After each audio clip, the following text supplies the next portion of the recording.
네, 그러면 PR 368번째 발표 시작하도록 하겠습니다.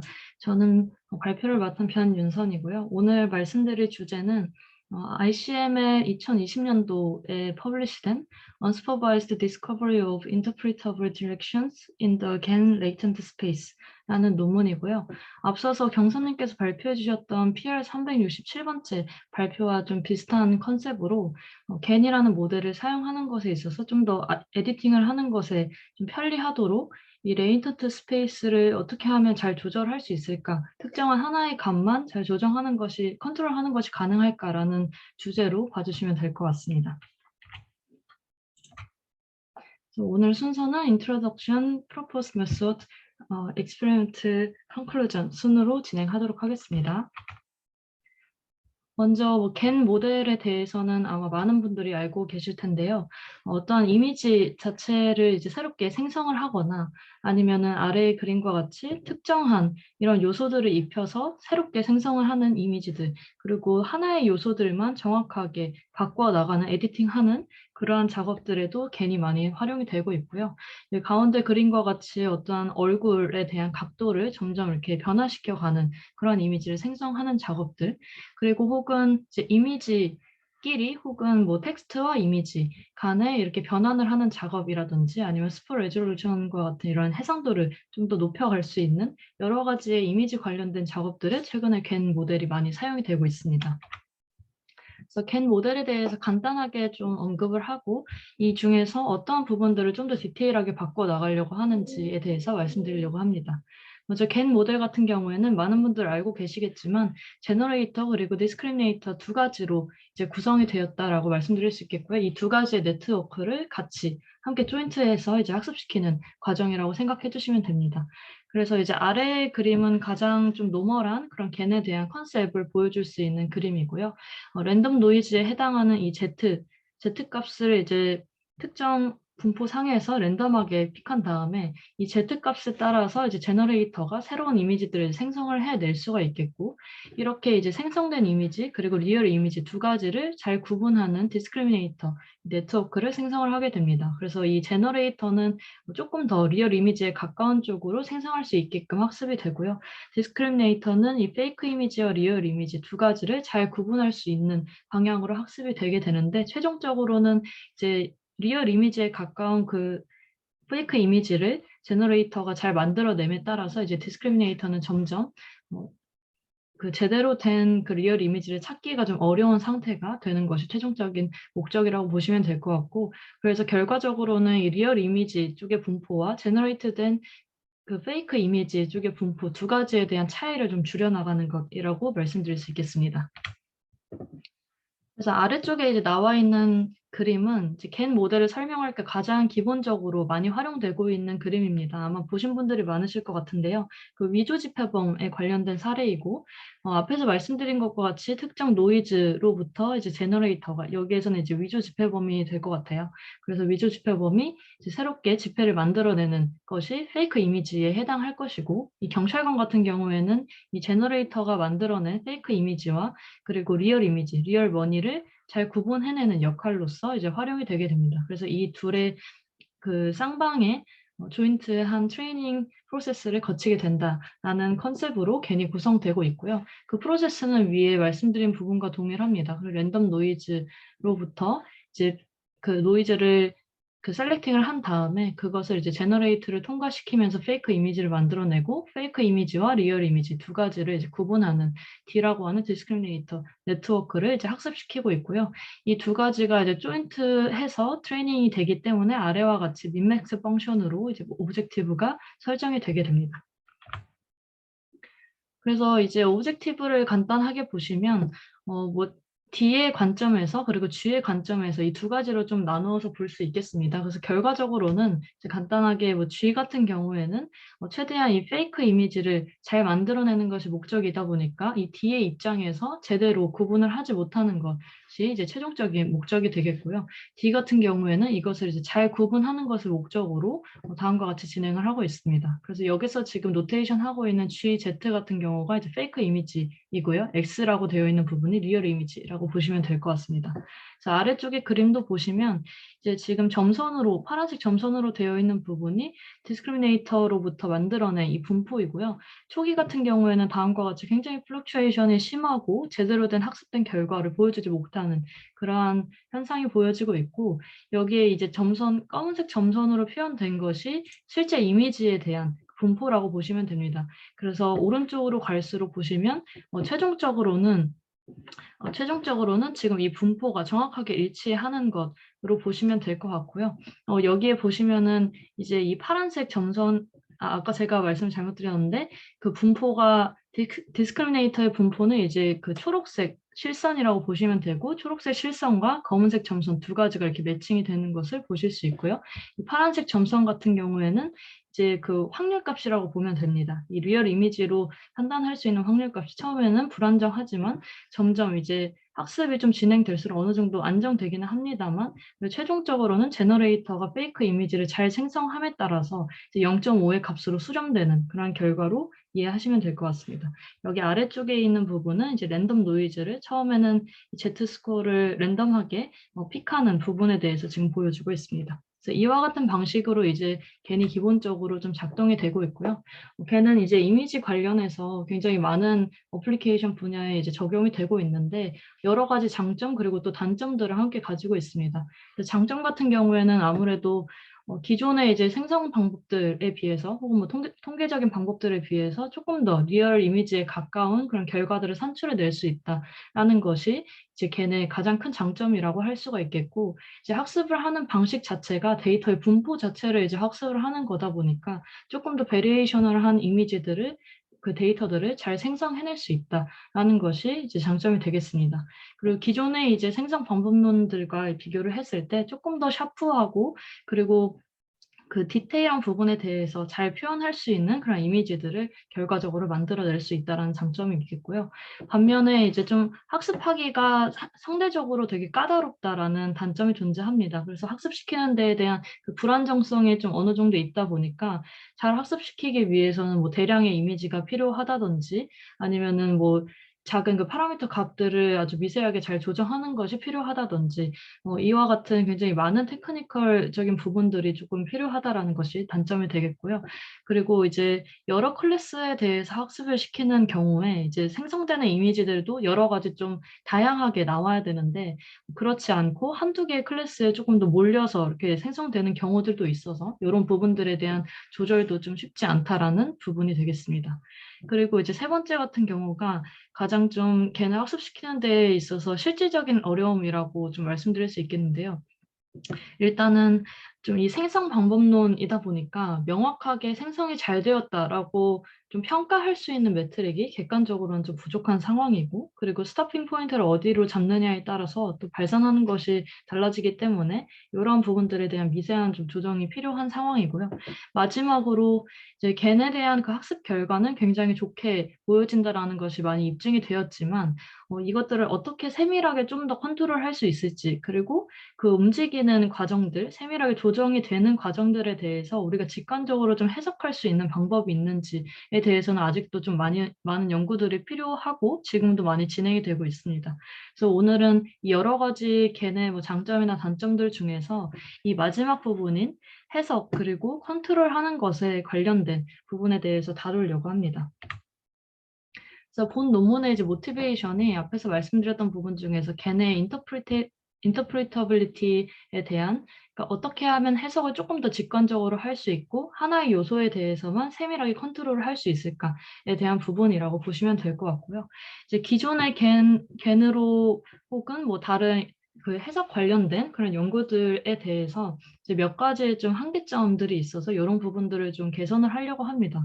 첫 번째 한계점 같은 경우에는 이제 기존에도 이와 같은 비슷한 컨셉으로 겐 모델을 기반으로 한 모델 중에서 이제 어떻게 하면 조금 더 해석력을 높일 수 있을까, 아니면 그 요소들을 컨트롤할 수 있을까에 대한 연구들은 많이 진행이 됐었지만, 이제 대부분의 방법론들이 실제로 레이블이 달려진 그 슈퍼비전을 갖고 있는 상황에서 학습을 시키거나 아니면은 다른 결과를 이제 산출하는 그런 방식을 굉장히 많이 제안을 했었는데, 사실상 이 레이블 자체를 얻어내는 것도 굉장히 좀 그 수작업을 해야 되는 상황들도 많이 발생하고 뭐 아니면은 시간이라든지 메모리적인 부분에서 굉장히 좀 얻어내는 것이 어려운 그런 상황이기 때문에 되도록이면 좀 언슈퍼바이스드 방식으로 진행을 할 수 있는 방식이 없을지에 대한 관점으로 첫 번째 리미테이션을 제안을 하고 있고요. 그리고 이제 두 번째 리미테이션 같은 경우에는 여기 아래쪽에 있는 그림을 좀 보시면 이해가 편하실 것 같아요.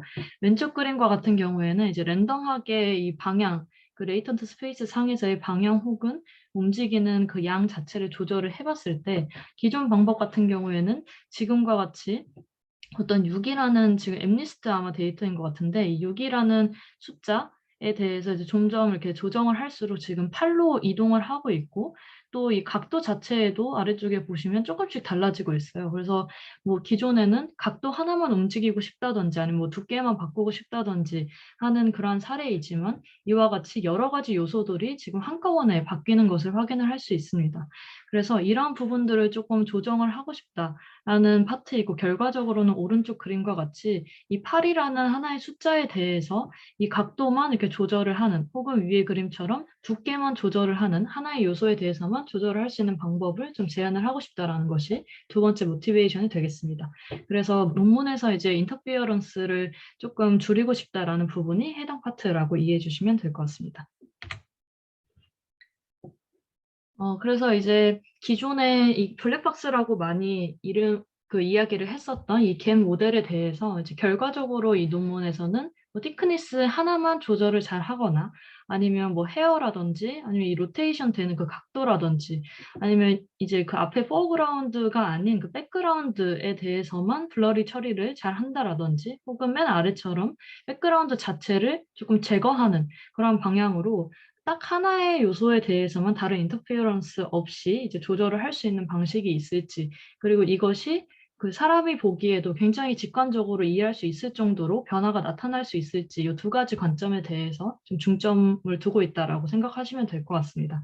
그래서 이제 가장 그 핵심이 되는 부분이 사람이 보기에 해석하는 것이 굉장히 직관적인지, 그리고 이제 인터피어런스 없이 좋은 퀄리티의 그러한 값들을 우리가 산출해낼 수 있는지 이 두 가지에 대해서 조금 더 중점을 두고 있고요. 컨트리뷰션을 이제 정리를 좀 해보자면 앞에서 이제 첫 번째 리미테이션으로 말씀드렸던 그 스폴비전 자체에 대한 존재를 좀 얻어내기가 굉장히 어렵기 때문에 되도록이면 언스퍼바이스드 방식으로 좀 진행할 수 있는 방향을 모색을 하고 있고, 두 번째는 이제 새로운 그 디렉션을 좀 찾아내거나 아니면은 하나에 대해서만 정확하게 이렇게 컨트롤하는 그런 방식에 대해서 이제 컨트리뷰션을 내세우고 있습니다. 그리고 이 부분에서 좀 이야기하고 있는 이 새로운 방식이라고 하는 것은 뭐 방식 자체가 새롭다라기보다는 결과적으로 봤을 때 이 앞에 그림이 지금 해당 제한 방법을 사용했을 때 그 결과 그림인데요.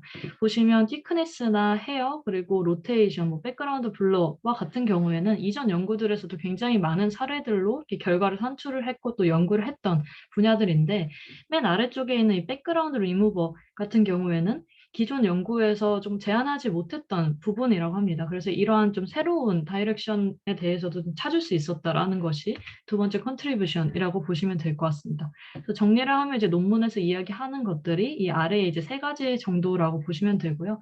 말씀드렸던 그 언스퍼바이스드 방식이고 모델 어그노스틱하고 또 그 이제 트레이닝을 다시 하지 않아도 되는, 제너레이터에 대한 트레이닝을 다시 하지 않아도 되는 그런 장점을 갖고 있다라는 부분이 있고, 그리고 두 번째 같은 경우에는 이제 슈퍼비전을 이제 필요로 하지 않는다라는 것이 조금 더 메모리적인 측면에서도 장점이 있다라는 부분이 되겠고요. 뭐 까다롭거나 뭐 그런 부분 그 좀 사소하지 않은 그러한 그 디렉션을 좀 찾아낼 수 있다라는 부분이 되겠습니다. 그리고 마지막 세 번째 같은 경우에는 이제 결과적으로 이렇게 제안하는 부분들을 어떻게 하면 조금 더 어플리케이션적으로 잘 활용을 할 수 있을까를 고민을 했을 때 이제 마지막 그 실험 결과에서 위클리 슈퍼바이즈드 살라이언스 디텍션이라고 하는 파트를 좀 진행을 했어요. 그래서 이렇게 레이턴트 스페이스에 대한 해석력을 연구하는 것을 이제 추후에는 조금 더 확장된 방향으로도 충분히 활용을 할 수 있다라는 측면에서 이 세 번째 컨트리뷰션을 제안하고 있습니다. 그래서 이제 제안 방법에 대한 좀 직접적인 관련 연구들을 몇 가지 살펴보고 본격적으로 제안 방법에 대해서 말씀드리려고 합니다. 그래서 먼저 이제 기존에도 이와 같이 해석력에 대한 그런 연구들이 많이 좀 진행이 됐었는데 말씀드렸다시피 슈퍼바이스드 방식이 짧게 그런 논문들이 많이 제안이 됐었어요. 근데 이러한 방식을 이제 사용을 하게 되면 아무래도 레이블드 된 데이터들이 굉장히 대량으로 많이 필요하고 혹은 이 데이터들로 학습이 된 프리트레인드 모델을 필요로 하는데 이것을 이제 실질적으로 얻기에는 좀 어려움이 많기 때문에 되도록이면 이 슈퍼비전이 없는 상황에서 하는 것을 이제 요구를 하고 있고 물론 슈퍼비전이 완벽하게 있지 않은 그 셀프 슈퍼바이스드 어프로치에 대해서도 굉장히 많이 연구가 되었지만 이 부분에 대한 단점이라고 할 수 있는 것은 이제 기존에 좀 디텍팅 됐던 그런 그 디렉션에 대해서만 조금 더 잘 찾아낼 수 있다라는 그 결과들이 많았기 때문에 요런 부분에 대해서도 아예 고려하지 않고 그냥 언슈퍼바이즈드 어프로치로 좀 진행을 하겠다라는 것이 첫 번째가 되겠습니다. 그리고 두 번째로는 이제 겐 모델을 좀 이야기할 때 이 디스인탱글먼트 러닝이라고 하는 부분을 좀 많이 언급을 하고 있어요. 그래서 이 부분 같은 경우 이제 간단하게 컨셉적으로 말씀드리면 여기 왼쪽 그림에서 뭐 글래스라든지 비얼드, 뭐 헤어, 그리고 아이 에이즈와 같은 여러 가지 요소들에 대해 이 Z라고 하는 노이즈 벡터가 이렇게 연결이 될 수 있는데요. 이것이 이제 한 가지에 대해서 하나만 이렇게 매핑이 되지 않고 여러 가지에 대해서 이렇게 그 이펙트를 줄 수가 있습니다. 그래서 이러한 부분들을 영향을 주지 않고 이게 하나씩만 이렇게 매핑을 해서 컨트롤을 할 수 있는지에 대한 부분들을 좀 확인하는 것이 필요하다라는 부분이고, 이 부분들에 대한 연구로서 기존에 좀 다양하게 진행이 됐었는데, 아예 이 G에 대한 그 디스트리뷰션 자체를 이렇게 1대1로 웹핑을 해서 학습시키는 방향에 대한 연구들도 많이 진행이 됐었고요. 혹은 뭐 그 사이에 그 비선형 함수 자체를 변형시키는 그런 방식으로도 진행이 됐었고, 아니면 뭐 한 가지 뭐 W 이외에 이제 다른 값을 한번 거쳐서 이제 이후에 또 다시 한번 매핑하는 그런 방식으로도 많이 제한이 되고 있습니다. 근데 이제 이렇게 여러 가지 제한되었던 방식들의 공통적인 한계점을 조금 확인을 해보면, 이제 다시 한번 그 제너레이터를 학습시키는 그런 방식들이 많이 있었는데 그러한 과정 중에서 제너레이터의 그 파라미터가 뭐 새롭게 업데이트가 된다거나 아니면 분포 자체에 대해서 조금 영향을 주는 학습을 다시 하는 과정에서 영향을 주게 되는 그러한 단점이 있기 때문에 기존에 이제 제대로 된 학습을 진행하였다 하더라도 이렇게 튜닝을 하는 과정에서 결국에는 올바르지 않은 그 결과들을 또 산출해낼 수 있는 그런 위험의 요소들을 좀 제거를 하고자 최대한 이 제너레이터는 건드리지 않는 방향에서 그 레이턴트 스페이스 상의 이제 요소들을 컨트롤할 수 있는 그런 방식을 좀 제안을 하고자 했습니다. 이제 마지막 관련 연구가 자코비안 디컴포지션이라고 하는 부분인데요. 여기 오른쪽에 있는 박스 부분이 이제 자코비안 행렬이라고 이제 이야기하는 그 수식이라고 보시면 됩니다. 수식적으로는 이제 1차 미분계수로 이루어진 그런 행렬이라고 보시면 될 것 같고요. 그냥 이제 컨셉적으로, 기하학적으로 어떤 의미를 갖는지에 대해서만 말씀드리면 자코비안 행렬은 우선 비선형 변환에 대해서 이제 선형 변환으로 근사시키는 그런 과정이라고 생각을 하시면 됩니다. 그래서 이렇게 근사를 시킴으로써 좀 얻을 수 있는 효과는 디스인탱글먼트한 그 디렉션을 직관적으로 좀 얻어낼 수 있겠고 이 선형 변환이 된 그 새로운 좌표계의 축에 대해서 이제 그 방향을 좀 어느 정도는 우리가 얻어낼 수 있다라는 이점이 있고요. 이러한 부분들을 논문상에서는 인터프리터블 커브라고 불러가지고 조금 더 직관적으로 해석할 수 있는 방향들을 우리가 알 수 있다라고 좀 표현을 하고 있습니다. 근데 이제 이런 방식의 그 결과를 봤을 때에도 완벽하게 하나의 요소가 이제 한 가지에 대해서만 정확하게 컨트롤하지 못하는 인탱글한 결과들이 몇몇 좀 이렇게 포함되는 것이 있었고요. 그리고 요 계산을 하는 과정 중에서 런타임이나 메모리적인 그런 그 코스트가 좀 많이 들기 때문에 이러한 부분에 대한 한계점이 좀 있습니다. 그래서 최대한 좀 라이트웨이트한 그런 어프로치를 좀 필요로 하는 것이 요 자코비안 행렬을 활용은 하지만 조금 모디파이한 이유라고 보시면 될 것 같습니다. 그리고 마지막으로는 이 디렉션을 이제 찾아내는 과정에서 최대로 설정할 수 있는 그 디렉션의 수 자체가 이 자코비안 행렬을 지정했을 때는 좀 개수가 적어야 된다라는 그 리미테이션이 있기 때문에 조금 더 많은 디렉션을 활용할 수 있는 방향이 필요하다라는 것이 이제 세 번째 관련 연구에 대한 그 한계점이라고 보시면 되겠습니다. 그리고 이 자코비안 디컴포지션 같은 경우에는 물론 여러 가지 방금 말씀드린 한계점이 있긴 하지만 그래도 지금 좀 말씀드리려고 하는 부분에서 가장 유사한 방식이라고 생각을 하시면 되고요. 이와 같이 좀 간단한 방식으로 레이턴트 스페이스 상에 있는 요소들을 좀 컨트롤하고자 하는 그러한 제한 방식을 좀 이야기하려고 합니다. 그래서 이번 장표부터가 이제 본격적으로 지금 제안하는 방식에 대해서 말씀드릴 수 있는 페이지라고 볼 수 있겠는데요.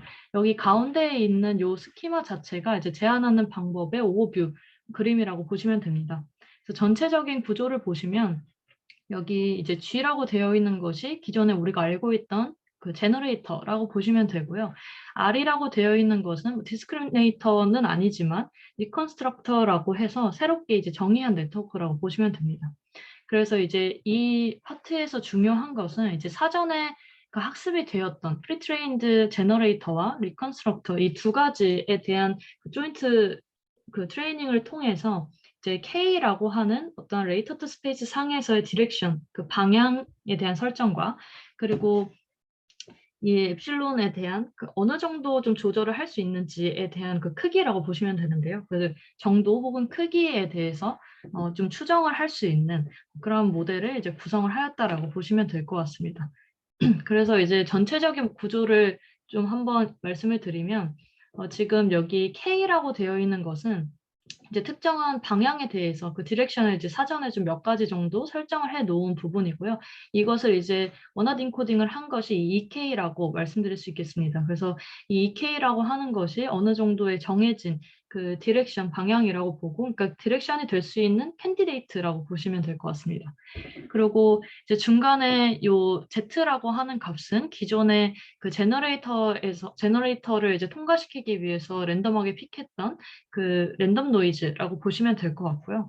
여기서의 핵심은 이 Z 값, 기존과 동일한 이 Z 값과 Z 플러스 A라고 하는 요 새로운 시프티드 된 값, 이 두 가지를 활용해서 결과적으로 이 방향 그리고 크기에 대해서 추정을 하려고 하는 컨셉이라고 보시면 됩니다. 그래서 Z는 이제 기존의 그 뽑았던 그 랜덤한 노이즈라고 동일하게 생각을 하시면 되고 여기서의 A라고 하는 부분이 앞에서 어느 정도의 크기를 조정할지에 대한 요 엡실론 값과 그리고 그 방향에 대해서 설정했던 이 K 값 두 가지를 같이 이제 연산한 그런 행렬이라고 보시면 될 것 같습니다. 그래서 Z 그리고 Z 플러스 A라고 하는 조금 시프티드 된 요 값 두 가지를 모두 제너레이터에 이제 입력을 시키게 되면 다음과 같이 두 가지 컨셉의 이 두 가지 타입의 이미지를 이제 우리가 얻어낼 수 있습니다. 예를 들어서 첫 번째 그림 같은 경우에는 기존과 동일하게 이제 Z 값만을 통과시켰을 때 제너레이터에서 나오는 아웃풋, 그리고 이 아래쪽에 있는 그림 같은 경우에는 Z 플러스 A를 통과시켰을 때의 제너레이터의 아웃풋이라고 보시면 될 것 같고요. 이 두 가지의 이미지 페어를 가지고 이제 R 같은 경우에서 하는 역할이 K라고 하는 그 디렉션에 대한 추정치, 그리고 요 엡실론에 대한 그 매그니튜드에 대한 추정치 두 가지를 잘 추정하는 것이 이제 R에서의 역할이라고 보시면 될 것 같습니다. 그래서 이제 이 전체적인 네트워크에서 이 제너레이터 자체는 프리트레인드 된 것을 이제 활용을 하기 때문에 따로 뭐 트레이닝을 하는 과정은 들어가 있지 않지만 A라고 하는 부분, 이 행렬에 대한 부분과 그리고 R이라고 하는 요 리컨스트럭터 요 두 개의 에 대한 부분을 이제 조인트에서 학습하는 과정으로 이루어졌다라고 보시면 될 것 같습니다.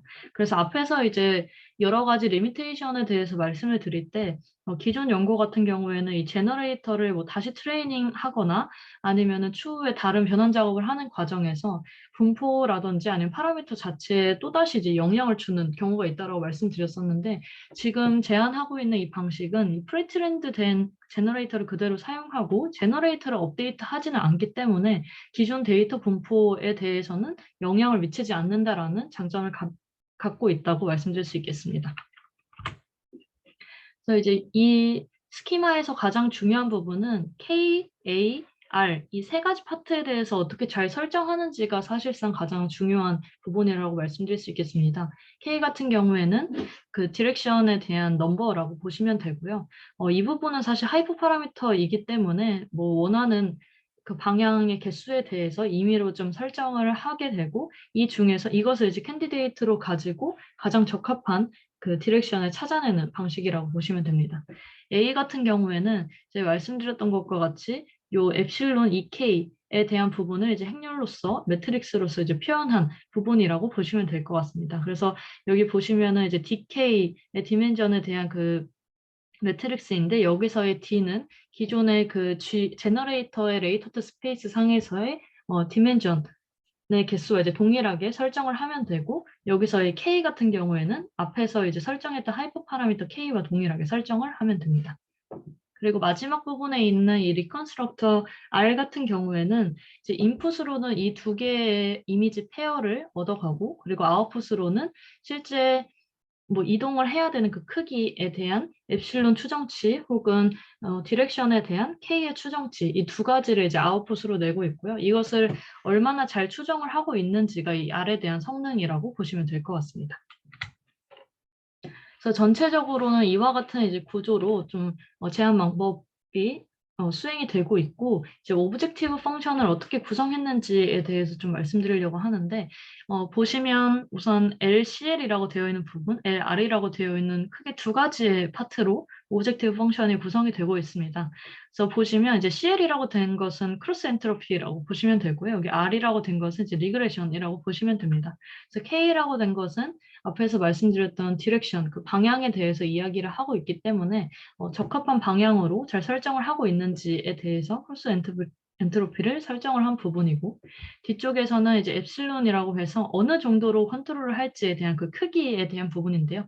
크기를 이제 리그레션 함수를 통해서 이렇게 컨트롤하고 있는 부분입니다. 그래서 이 부분 중에서 특히 이 엡실론의 이제 리그레션 그 함수를 적용을 한 이유 같은 경우에는 이 아래쪽 그림과 같이 뭐 조절을 하다 보면 뭐 6이라는 숫자에서 이렇게 두께를 조절하려다가 갑자기 4로 바뀌고 또 갑자기 3으로 바뀌는 그러니까 갑작스럽게 이렇게 바뀌는 현상들을 조금 방지하고자 리그레션 문제로 해결했다라는 부분들이 있고요. 이런 부분 참고하시면 좋을 것 같고 전체적으로는 A와 R 두 가지에 대해서 좀 그 옵티마이즈를 하는 방식이고 이제 미니마이즈 로스를 미니마이즈 하는 방식으로 오브젝티브 펑션을 최종적으로 구성을 하고 있습니다. 그래서 A와 R 두 가지를 이제 조인트해서 옵티마이즈 하는 방식이고 최종적으로 내고 싶은 이 아웃풋은 이제 인터프리터블한 겐을 구성하는데 특히 사람이 좀 직관적으로 이해할 수 있을 정도의 그 결과를 내는 것을 목적으로 두고 있다라고 생각하시면 될 것 같습니다. 마지막으로 이제 러닝 프로세스에 대해서 정리하고 이제 실험 파트로 좀 넘어가려고 하는데요. 정리하면 이제 첫 번째로는 이 Z라고 하는 그 레이터드 코드 혹은 뭐 겐에서 일반적으로 얘기하는 그 노이즈, 랜덤 노이즈라고 생각하시면 되는데 그 Z라고 하는 요 스코어를 이제 정규분포로부터 이제 그 어느 정도 좀 셀렉션을 하게 되고요.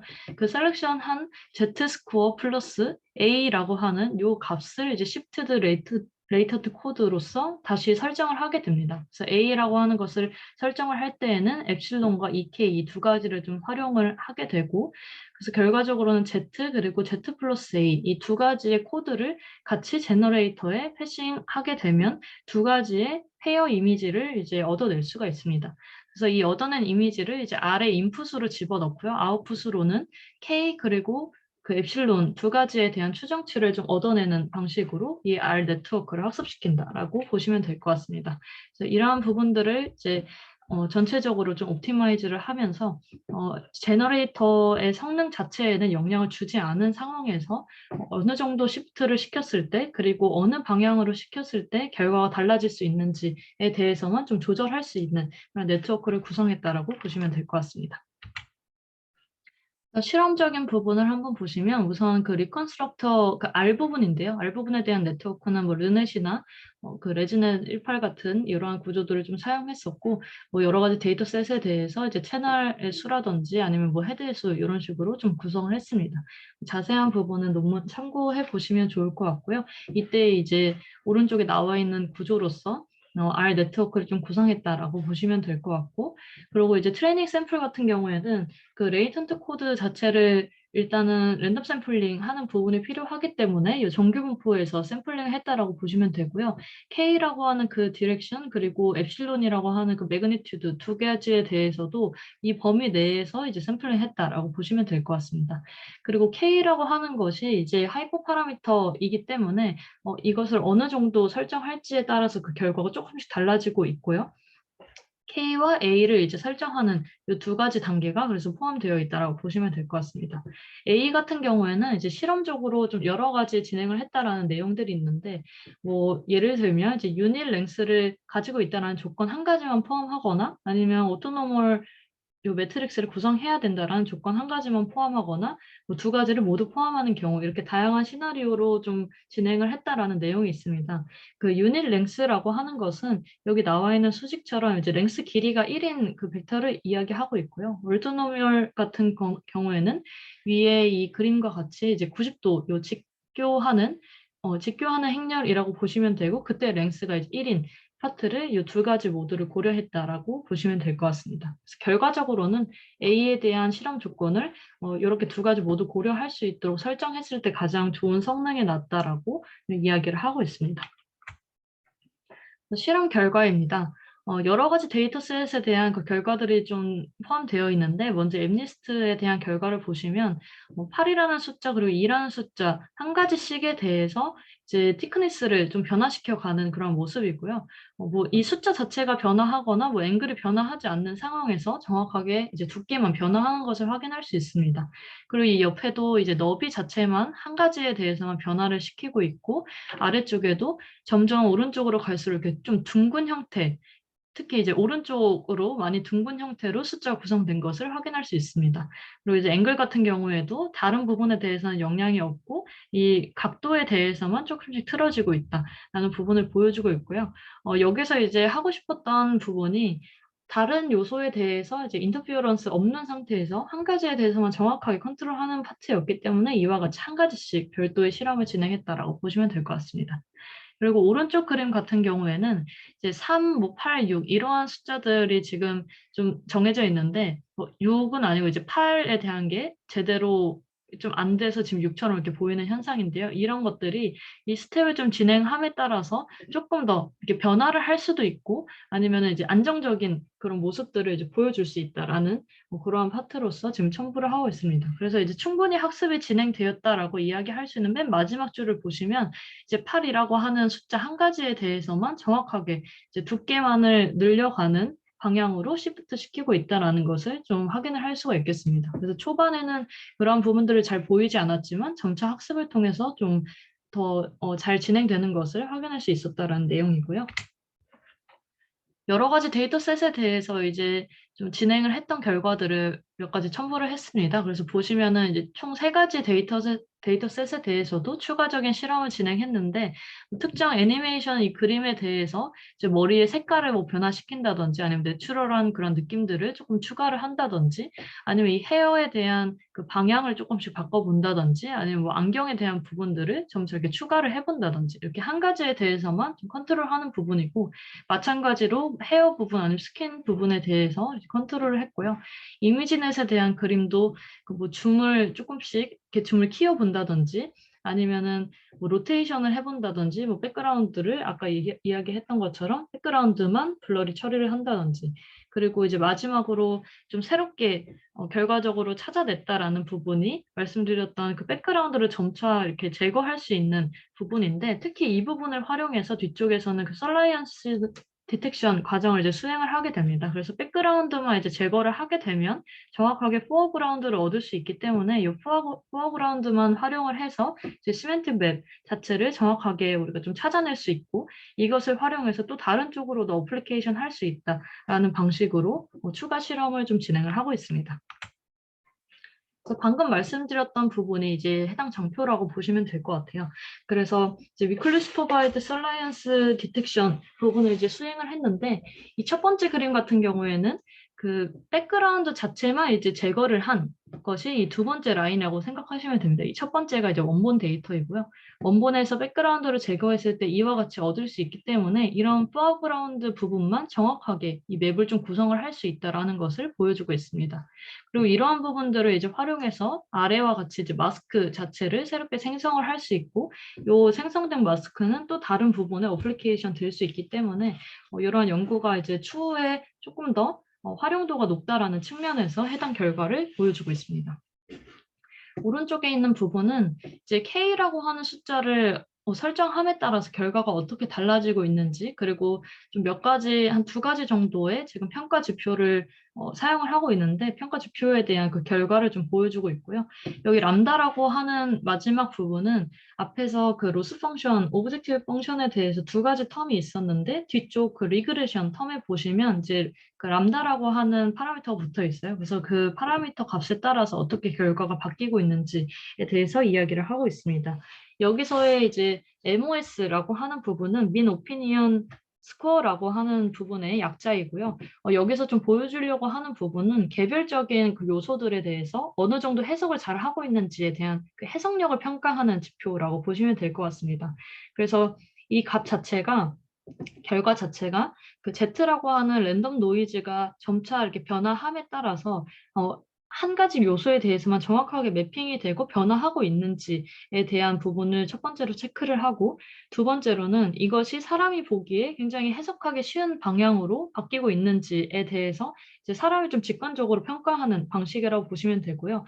여기에 이제 숫자를 표현하는 그 표기 방식에 대해서는 정확하게 해석력 있게 이 결과가 산출되었다라고 하면 뭐 1을 각각 표시를 하고, 그렇지 않으면 0이라는 점수를 매겨서 그것을 이제 그 100%로 이제 환산을 하였을 때 다음과 같이 뭐 50, 58, 47, 46% 이러한 결과를 얻어냈다라고 보시면 될 것 같고요. 그리고 이제 RCA 같은 경우에는 리컨스트럭터라고 하는 그 R이라고 하는 네트워크의 클래시피케이션 어큐러시를 확인한 부분이라고 보시면 됩니다. 그래서 아까 A와 R 두 가지가 조인트해서 트레이닝 된다라고 말씀드렸었는데, 그중에서 A는 고정한 상태에서 그 옵티마이제이션에 아예 포함을 하지 않은 상태에서 R 네트워크만을 학습시키고 이것이 제대로 클래시피케이션을 할 수 있는지, 제대로 된 그 K 값을 추정할 수 있는지만 별도로 평가했을 때 그 평가 결과라고 보시면 될 것 같습니다. 그래서 이렇게 두 가지 결과에 대해서 이제 각 표를 구성을 한 내용이고요. 결과적으로는 뭐 K라고 하는 값을 조절했을 때, 그리고 람다라고 하는 값을 조절을 했을 때 조금씩 이렇게 차이가 생길 수 있다라는 부분을 보여주겠습니다. 그래서 해당 논문 같은 경우에는 이제 기존에 좀 진행되었던 인터프리터블 겐의 그 연구에 이어서 조금 더 그 효과를 높이고 좀 더 디테일한 하나의 요소들에 대해서만 정확하게 컨트롤할 수 있는 그런 방향을 이제 제시하려고 했고요. 특히 그 과정 중에서 이제 백그라운드 리무버 같은 좀 새로운 디렉션을 찾아냈다라는 것을 굉장히 큰 컨트리뷰션으로 지금 내세우고 있습니다. 하지만 이제 대부분의 사례들은 잘 되고 있지만 여전히 그 리미테이션이 좀 존재하는 상황이고요. 여기 아래쪽에 있는 그림과 같이 지금 이러한 해초들에 대한 사진인데, 여기서 이제 기존에 좀 하려고 했던 부분은 마찬가지로 이제 배경에 대해서 조금 더 연한 그런 포지션으로 바꾸려고 하고 있는데, 하다 보니까 몇 가지 케이스에 대해서는 포어그라운드도 같이 없어지는, 그래서 결과적으로 이렇게 오른쪽과 같이 하얀 화면처럼 나타나게 되는 이런 현상들이 가끔 발생한다고 합니다. 그래서 이러한 부분들에 대한 개선이 좀 추가적으로 필요할 것 같고, 그리고 이제 제가 논문을 읽어봤을 때 이 A라고 하는 부분과 R이라고 하는 부분에 대한 네트워크를 얼마나 잘 학습시키느냐에 따라서 이 결과가 충분히 달라질 수가 있는데요. 그 트레이닝을 어느 정도까지 시키는 것이 가장 적합한지에 대한 부분이 사실 좀 모호하게 적혀져 있기 때문에 이런 부분들에 대한 것도 좀 실험적으로 추가적인 검증들이 필요할 것 같습니다. 그리고 이제 그 인터프리터블한 디렉션에 대해서 굉장히 직관적인 방식이기는 하지만 제가 생각했을 때는 그 좀 해석력에 대한 평가 자체가 우선은 사람이 보고 평가를 하는 것이다 보니까 아무래도 객관적인 평가 지표로서는 조금 약한 부분이 있지 않나 싶어서 이런 부분도 추가적인 연구가 좀 이루어지면 좋을 것 같다는 생각이 듭니다. 네, 오늘 제가 준비한 내용은 여기까지입니다. 감사합니다.